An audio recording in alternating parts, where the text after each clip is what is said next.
Olá, eu sou Evaristo Fagundes Chambarella, criador deste canal e responsável por cada ideia, cada argumento, cada palavra que convida você a pensar o Brasil de um jeito diferente. Neste vídeo eu vou revelar a origem de algumas das maiores mentiras da política progressista brasileira. Este é um alerta sobre a influência silenciosa da tradição católica no atraso do Brasil e sobre como ela distorce o sentido mais profundo da democracia. Enquanto o brasileiro não enxergar essa relação de causa e consequência, o ciclo vai continuar e só vai piorar. O teatro da pobreza e os discursos contra a riqueza seguirão elegendo exatamente aqueles políticos que mais destroem o Brasil. A mudança só começará quando entendermos que a inveja, o ressentimento, o sadismo e a culpa travestidos de virtude não produzem justiça, só produzem decadência. A ampla maioria dos brasileiros, em todos os níveis sociais, culturais e econômicos, raramente percebe e parece nem sequer pensar, cogitar, que o pensamento esquerdista brasileiro tem raízes profundas na doutrina católica e na sua filosofia social ultrapassada. Uma filosofia nascida em tempos medievais, quando a riqueza era fruto de guerras, concessões de monarcas, pilhagens e escravidão. Uma realidade absolutamente distante do mundo moderno atual. Mesmo assim, essa visão arcaica sobre o dinheiro, o mérito e a propriedade continua moldando a mente coletiva do país, influenciando a forma como o brasileiro enxerga a pobreza, a riqueza e a própria ideia de justiça. É que nós somos herdeiros de uma teologia medieval que demonizou o dinheiro e as finanças. Sim. O que hoje se chama de progressismo é, na verdade, um moralismo católico reciclado, disfarçado sob o título de justiça social. Essas ideias estão tão entranhadas na mente coletiva do brasileiro que atuam ao mesmo tempo no consciente e até no inconsciente. Todo mundo que tem dinheiro é sem vergonha e fez alguma coisa ruim pra isso. Não edifica. Quem tem dinheiro é péssimo. A pior face dessa cultura se revela na política econômica. Ela corrompe a forma como a maioria dos brasileiros pensa sobre riqueza, pobreza, mérito, culpa. Faz com que muitos associem a liberdade à arrogância, o sucesso à exploração, a riqueza à culpa e ao pecado, e a prosperidade ao crime moral de querer vencer.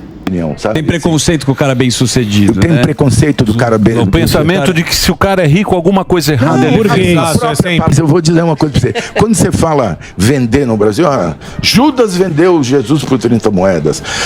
Fulano é um vendido. É tudo negativo, né? É tudo negativo. Essa mentalidade distorcida transforma a autodeterminação em culpa e faz da democracia um palco de ressentimento, onde quem produz é punido e quem inveja é exaltado. O conjunto dessas falácias e sofismas católicos fez o brasileiro achar normal a velha regra católica da igualdade isonômica na tributação, aquela que cobra segundo a capacidade econômica do contribuinte e não com base em regras neutras, independente da riqueza individual. Veja o contraste. Nos Estados Unidos, o IPVA é calculado pelo peso do veículo.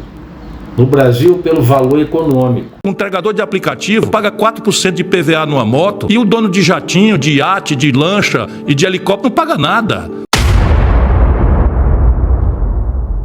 Como eu, de profunda formação cristã, compreendo. Aqui o imposto mede a prosperidade econômica do dono e não o uso do bem. É uma regra enviesada, pune o sucesso, em vez de apenas regular um fato gerador. Chegamos ao ponto de ignorar a própria capacidade contributiva, ou seja, a possibilidade do contribuinte pagar o tributo sem destruir o patrimônio construído. O exemplo mais emblemático disso é o imposto sobre heranças. É o tributo sobre herança, sabe quanto é no Brasil? A alíquota média? 3,9%. Eu vou aumentar. A progressividade na tributação da renda e do patrimônio fere o princípio democrático da igualdade perante a lei, o verdadeiro princípio da igualdade perante a lei. Não há nenhuma providência de tributação mais progressiva sobre os grandes patrimônios e as rendas, que é o mais grave defeito do modelo tributário brasileiro. O imposto sobre herança viola o princípio sagrado da propriedade privada, da riqueza honestamente acumulada ao longo de uma vida de trabalho e da proteção da família. No Brasil, a esquerda não nasceu nas fábricas, nasceu nos altares da Igreja Católica. O PT não existiria do jeito que ele existe se não fosse as comunidades eclesiais de base. O PT não existiria se não fosse a teologia da libertação. Eu sei o que era o valor de um padre progressista numa cidade pequena. A teologia virou política, a caridade virou tributo, e a moral cristã foi distorcida até se transformar em uma ideologia de controle.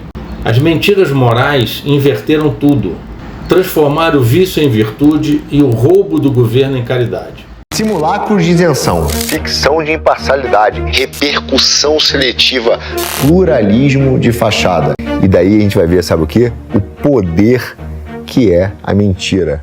Neste vídeo eu vou revelar algumas das falácias morais herdadas dessa tradição religiosa e incorporadas pelo discurso esquerdista brasileiro.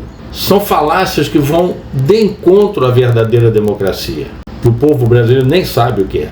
Cada uma delas será explicada de forma curta, direta e precisa, para mostrar como narrativas que parecem boas são, na verdade, ferramentas de manipulação moral e política, usadas para manter o povo culpado e submisso, portanto, controlado.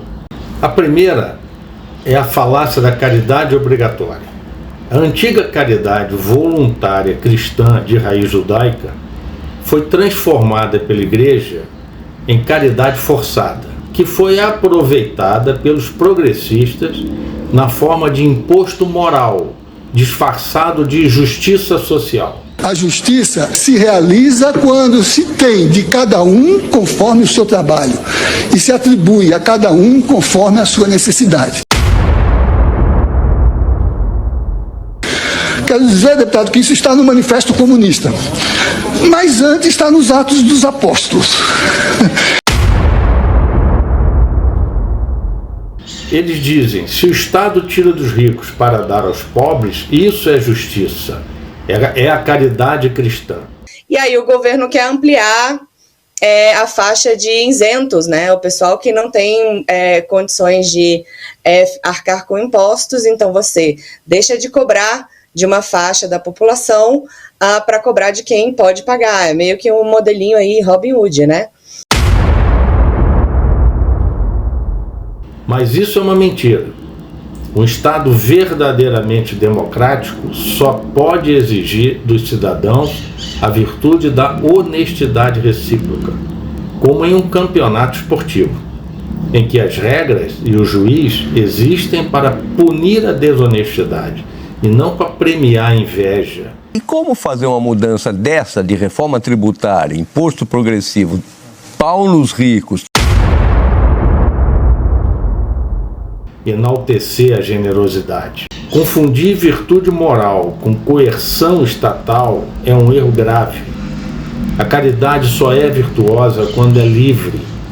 Quando é imposta não é caridade. Ela comumente é expoliação. É um ato de punir quem produz, por ter produzido, para proteger até mesmo os vícios e atacar pessoas por suas virtudes, por suas conquistas. Eu estou definido de que o rico tem que ir para o imposto de renda e que o pobre tem que ir para o orçamento da União.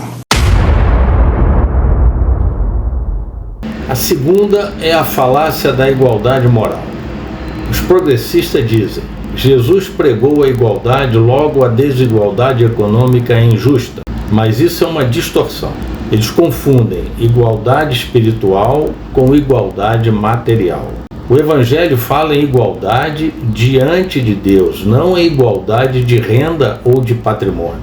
A tentativa de igualar resultados nega a autodeterminação, o mérito, a liberdade, a responsabilidade individual, as justas desigualdades e até mesmo a própria realidade. Essa falácia contribuiu para a progressividade na tributação da renda, do patrimônio e de heranças.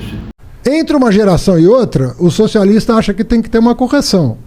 E essa correção é tributar a herança. Então, a ideia é que você mitigue as desigualdades sociais de uma geração para outra a partir de uma lógica redistributiva. Tudo isso em nome de uma suposta justiça fiscal inspirada na moral cósmica católica medieval sobre a riqueza, que enxergava toda a riqueza que não fosse a da igreja como suspeita, manchada pela culpa, por uma suposta pilhagem, exploração humana, e via toda a pobreza como virtude e os pobres como vítimas passivas e indefesas dos ricos. Como tem gente que fica bajulando essa turma que tem dinheiro, né? E a gente olha, principalmente no Brasil, a maioria dessas pessoas é tudo bandido mesmo, sabe? No Brasil, por trás de quase toda grande fortuna, tem um ou muitos grandes crimes.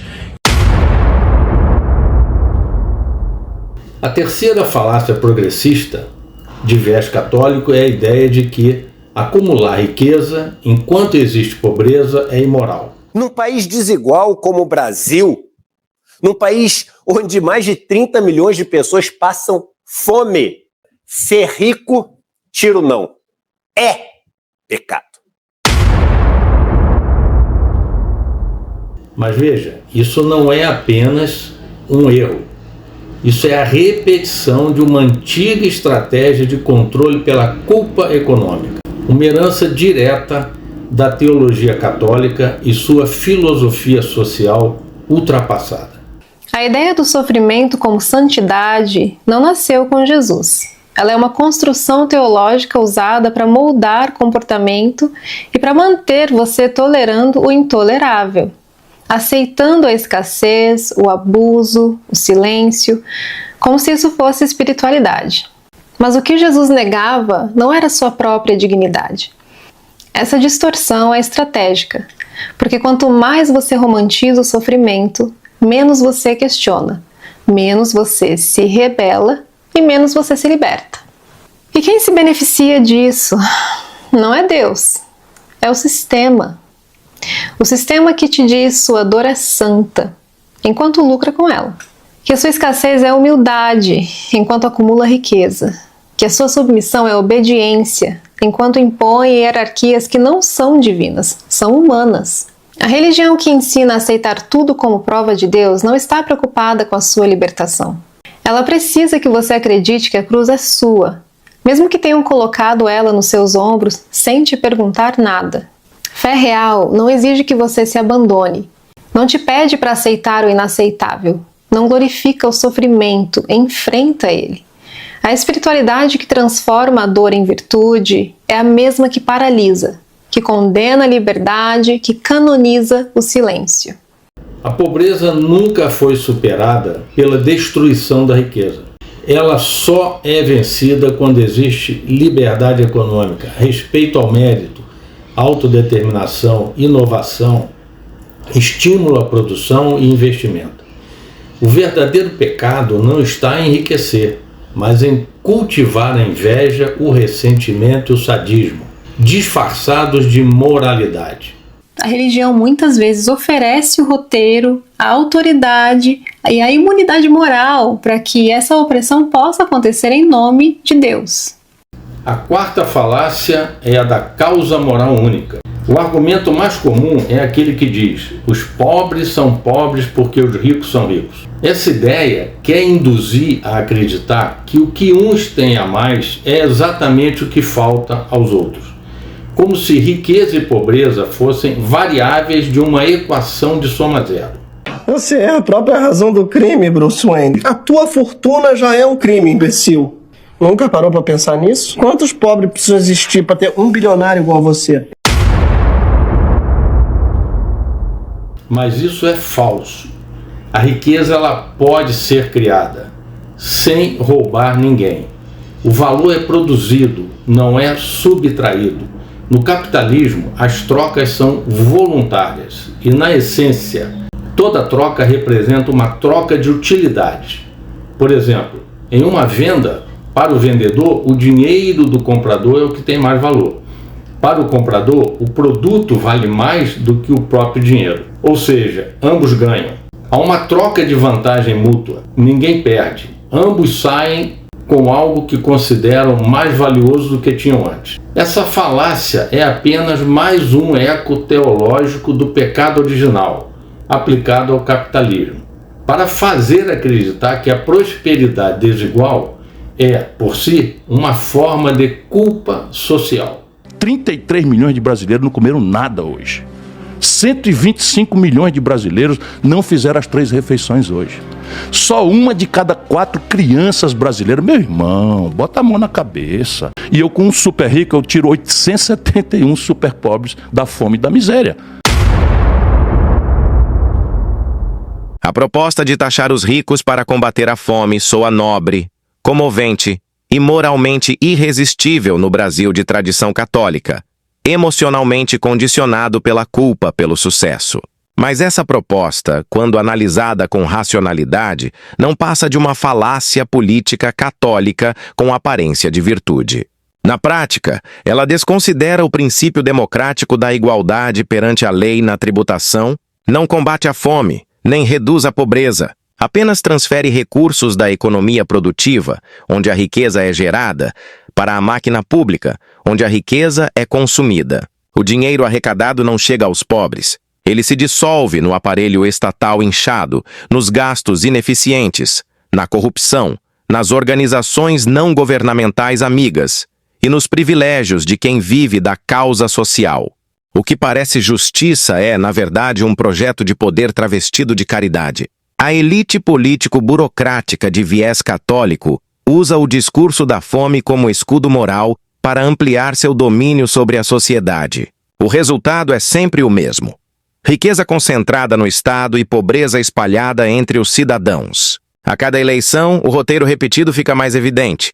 O político promete fazer os ricos pagarem mais e acabar com a fome, enquanto o eleitor, moldado por séculos de moralismo religioso católico e desconfiança do sucesso alheio, confunde inveja, ressentimento e sadismo com virtude. No fim, quem realmente come é a elite político-burocrática, não o povo. A retórica da tributação salvadora é a nova missa persuasiva da política brasileira. Fala-se em compaixão, recolhem-se ofertas de forma coercitiva e o altar continua sendo o Estado. Enquanto a mentalidade católica continuar a associar riqueza ao pecado e pobreza à santidade, o Brasil seguirá preso nesse ciclo de culpa, dependência e atraso. Taxar os ricos nunca enriqueceu o povo brasileiro, apenas engordou o governo. E o governo, por natureza, não produz riqueza. Ele apenas a consome até acabar. A quinta falácia é a do Estado Redentor. O argumento é o de que o Estado deve corrigir as injustiças sociais e garantir o bem comum. Preciso que a gente coloque a luta contra a desigualdade, sabe, como no topo das nossas preferências para lutar. Mas essa lógica falaciosa tem um propósito oculto: ignorar o mérito, a autodeterminação, a responsabilidade pessoal e substituí-los pela redenção estatal, transformando o governo em uma espécie de Deus terreno, um salvador coletivo, a quem todos devem obediência e fé. Mas o Estado não tem virtude, o Estado tem poder, e o Estado de viés católico é antidemocrático, é tirânico. E quanto mais se amplia esse poder em nome de um suposto bem maior, mais se destrói a liberdade individual. As tiranias sempre surgiram com um bem maior, né? 99% das pessoas estão defendendo ideias que são até bonitas. O rótulo é bonito, mas ele atende a uma outra finalidade. A sexta falácia é a da solidariedade forçada. O argumento do progressista católico é simples, mas profundamente enganoso. Sem redistribuição não há solidariedade. E é claro que existe o aspecto moral da história. Se deveria existir ou não pessoas bilionárias.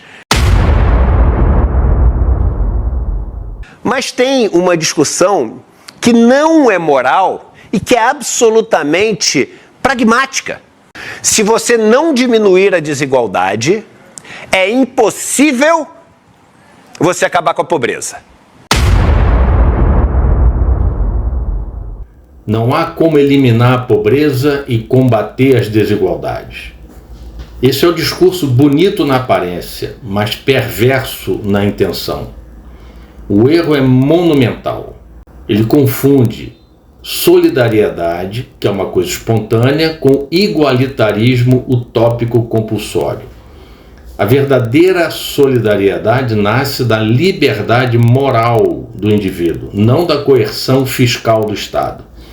Quando o Estado obriga alguém a ser solidário, ele destrói o próprio valor moral do ato.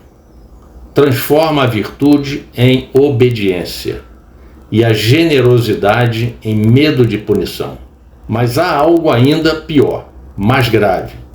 Essa proposta de solidariedade compulsória não é apenas fantasiosa, ela é calculada. Seu objetivo é usar a moral corrompida contra a própria riqueza para destruí-la ou conquistar a admiração de um público marcado pela ignorância, pela inveja, pelo ressentimento e pelo sadismo social.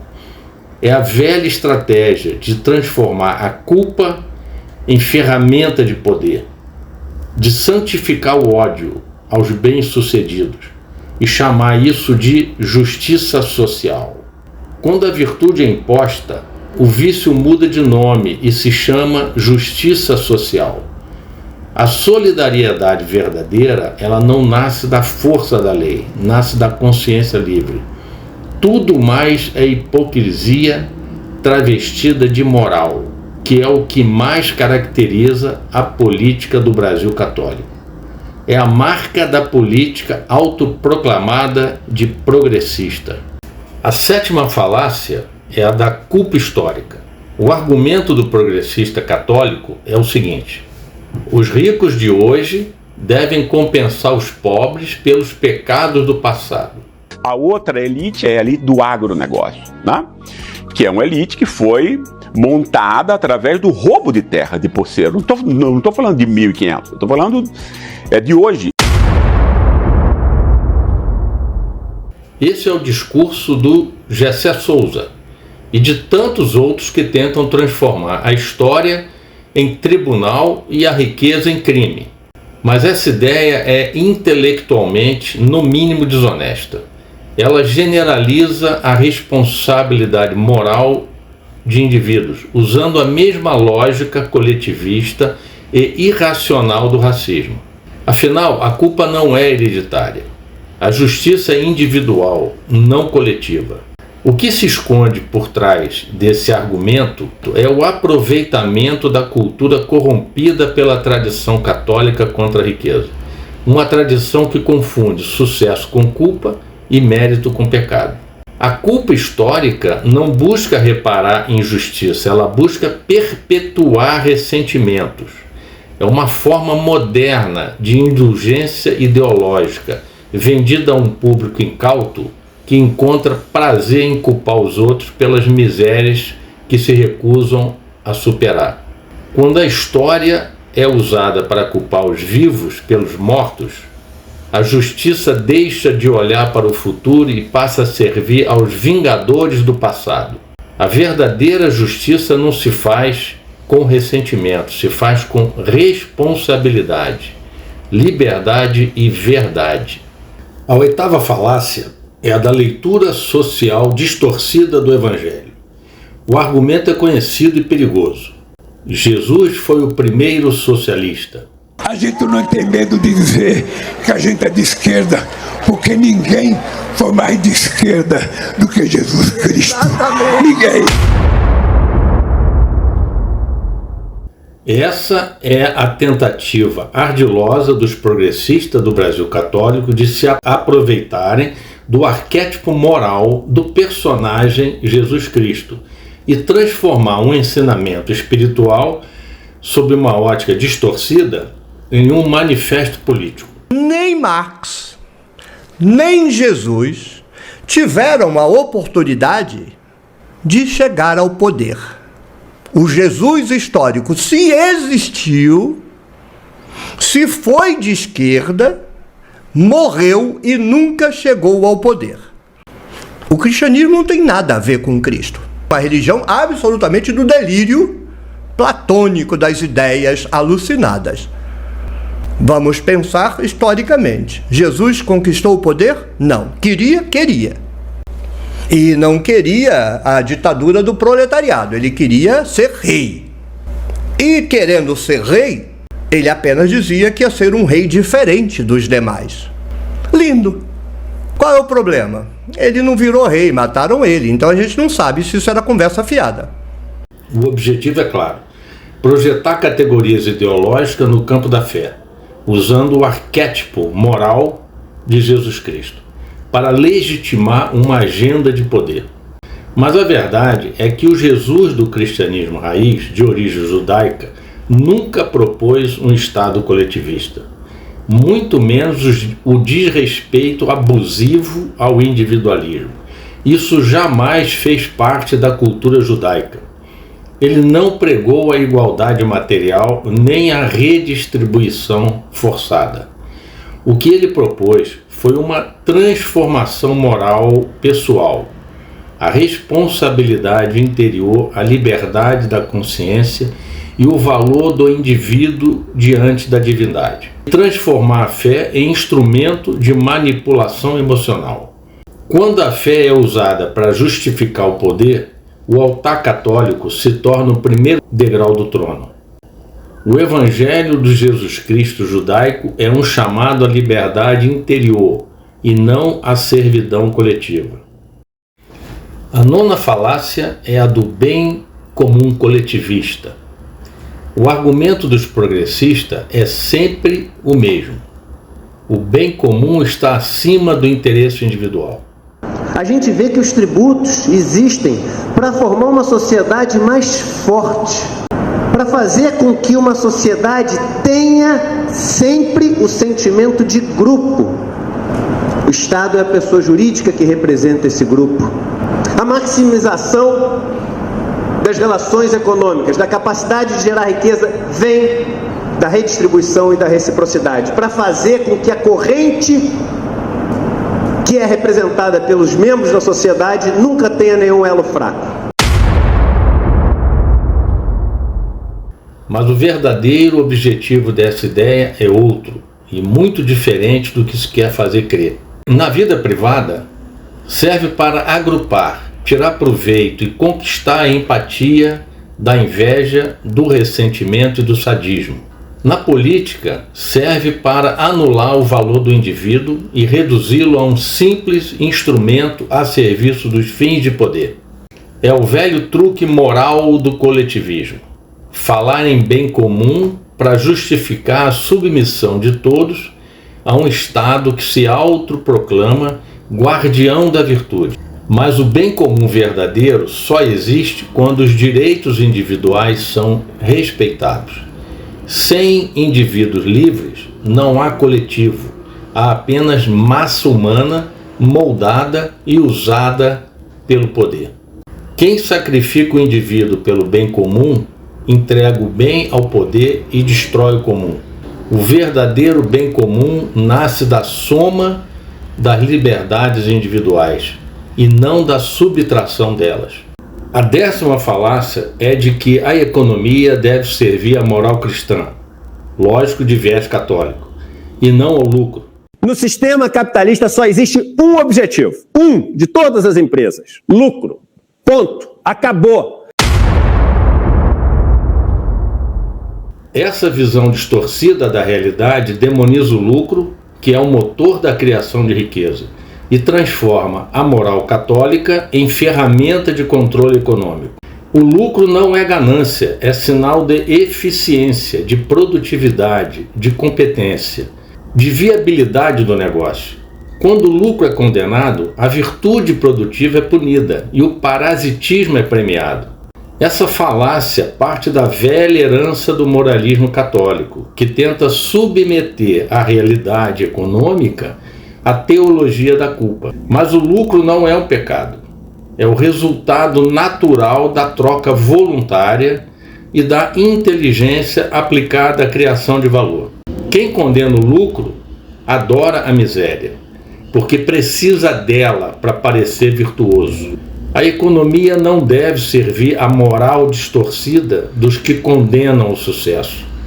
Ela deve servir à liberdade, à responsabilidade individual e ao mérito produtivo. O Brasil nunca foi um país livre. Sempre foi uma colônia espiritual do Vaticano, onde o poder político nasceu de joelhos diante do altar católico. Enquanto outras nações nasceram do contrato e da razão, nós nascemos do confessionário, o lugar onde o indivíduo abdica da consciência para receber absolvição. A Constituição de 1824, no Brasil, obrigou que o povo brasileiro fosse católico. Essa herança moldou a cultura de submissão. O brasileiro obedece o Estado como um fiel incauto obedece o padre. E o Estado, herdeiro da Igreja, age como um novo bispo, oferecendo esmolas em troca de fé política. O Estado brasileiro herdou da Igreja a vocação missionária de querer salvar o povo, mas sem libertá-lo. Substituiu a cruz pelo assistencialismo, o dízimo pelo imposto e a penitência pela burocracia. Assim, a caridade virou política pública e a dependência, virtude social. Salto Bolsa Família, Bolsa Família. 25 anos nós recebemos Bolsa Família. É a idade do meu filho, Natan. E aí, ó.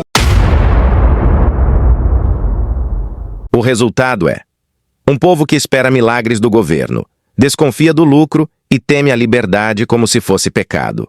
No exterior, o Brasil repete a mesma postura. Ajoelha-se diante de organismos internacionais, busca bênçãos ideológicas e vende soberania em troca de aprovação moral. É a teologia da dependência travestida de política externa. Você está vendo um país como o Brasil, cuja Constituição emascula a nossa política externa, e ela é calcada num modelo frágil interno. Isso se reflete externamente tendo uma política externa patética. O Brasil é um país vassalo, constitucionalmente, nas relações exteriores, nós vemos até o comportamento dos nossos presidentes, somos vassalos aos acordos internacionais, aos interesses internacionais, não temos uma ideia de projeção nacional, não temos uma ideia de proteção nacional, muito pelo contrário, toda a vertente de pensamento leva para a fragilização das nossas fronteiras, dos nossos direitos individuais como cidadão e como instituição brasileira. O Brasil católico não age como nação soberana, mas como missionário culpado tentando salvar o mundo, enquanto mal consegue salvar a si mesmo. A mentalidade católica ensinou que sofrer é virtude e prosperar é suspeito.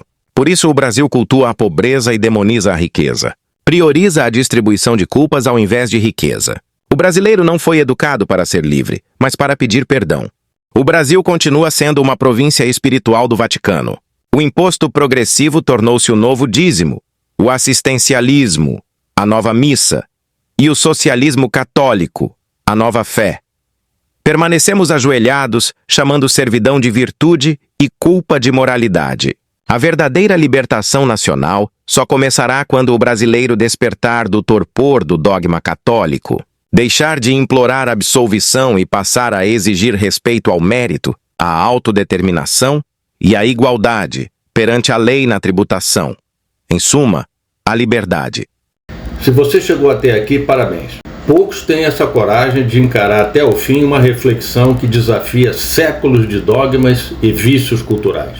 Se essa mensagem doeu, é porque a verdade bateu. Se você chegou até aqui, você é diferente da maioria. A maioria foge da verdade.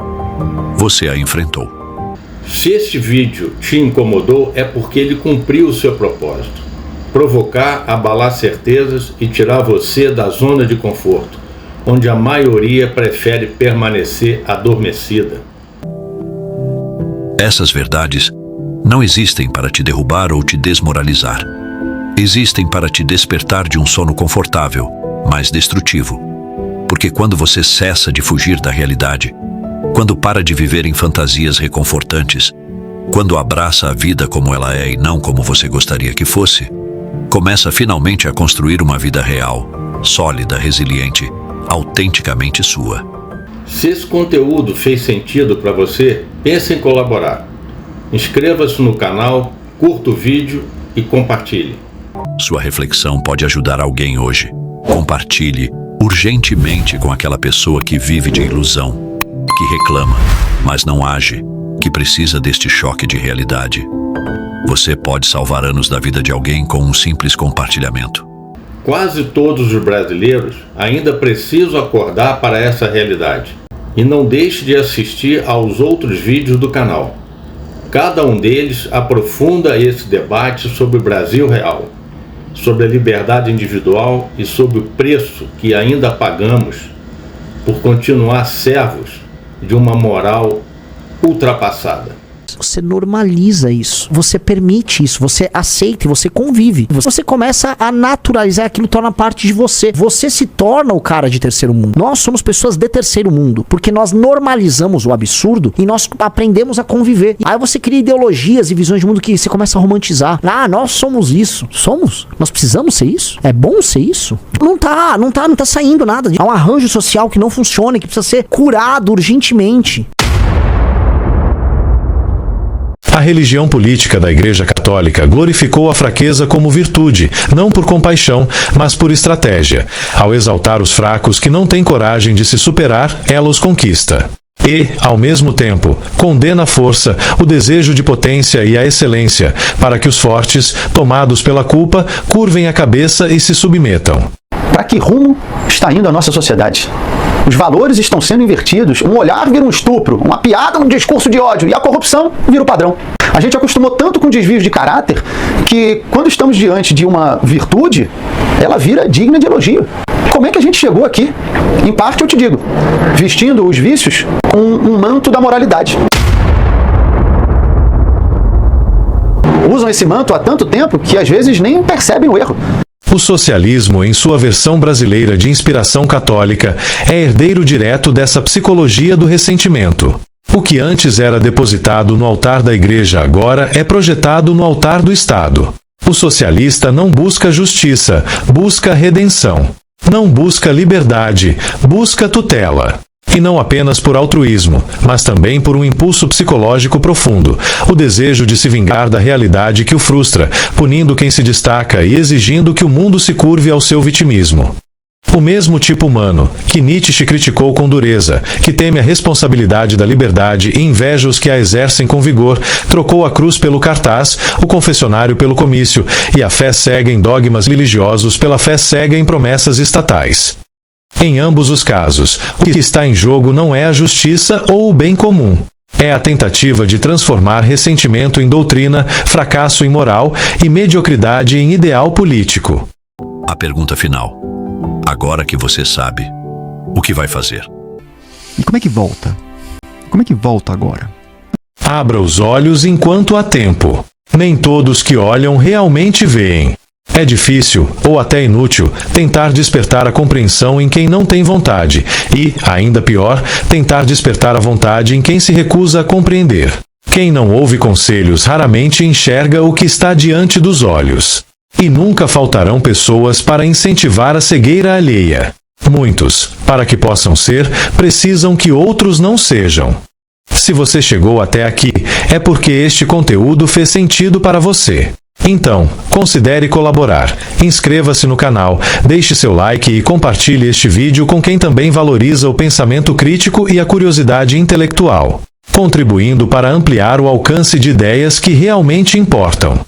Expor questões ocultas no aparente é fundamental para provocar reflexões, inspirar mudanças positivas e fazer os brasileiros despertarem do sono dogmático socialista católico.